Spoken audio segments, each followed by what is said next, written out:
L'amour est dans le pré et sur le point de refermer le 18e chapitre de son histoire. Avant cela, Karine Le Marchand tient à ce que l'expérience des candidats de cette saison serve aux futurs participants lors de la première partie du bilan de l'émission, diffusée ce lundi 13 novembre. À l'heure du bilan, L'amour est dans le pré revient sur les beaux moments des aventures des candidats mais n'hésite pas à pointer les problèmes ou les difficultés rencontrées.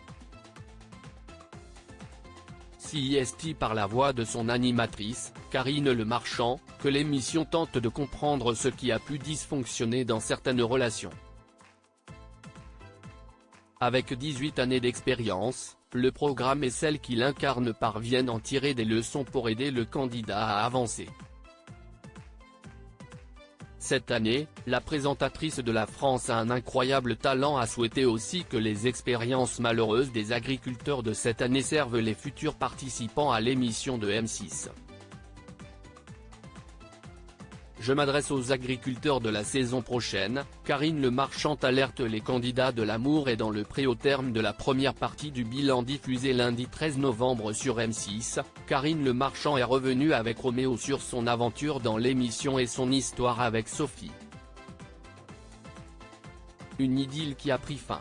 Pour l'animatrice, un problème de taille avait saboté cette relation et l'avait rendue déséquilibrée dès le départ. En effet, Roméo a toujours le souhait de devenir père. Après avoir demandé à l'agriculteur de dire clairement quelle est sa priorité dans une relation, elle ajoute aussi depuis le début, tu étais honnête avec toi-même, tu aurais dit, ma priorité est de rencontrer des femmes qui font des enfants au risque de ne pas avoir de courrier peut-être explique-t-elle. Ça aurait évité à une Sophie de t'écrire, d'y croire, de rêver, de vibrer, etc.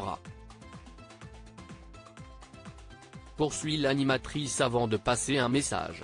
Karine Le Marchand bien décidée à ce que les candidats de L'amour est dans le pré ne passent pas pour des goujats. Je m'adresse aux agriculteurs de la saison prochaine, s'il vous plaît, prenez le temps avant de nous rencontrer de définir quelles sont vos priorités parce que du coup, vous n'avez pas forcément les bons comportements demande-t-elle.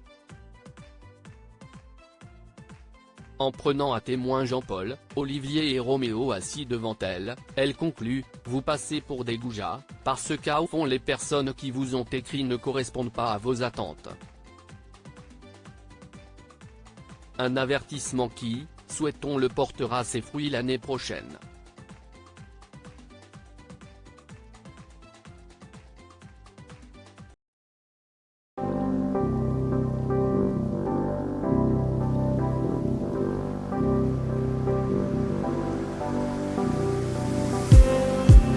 Just need some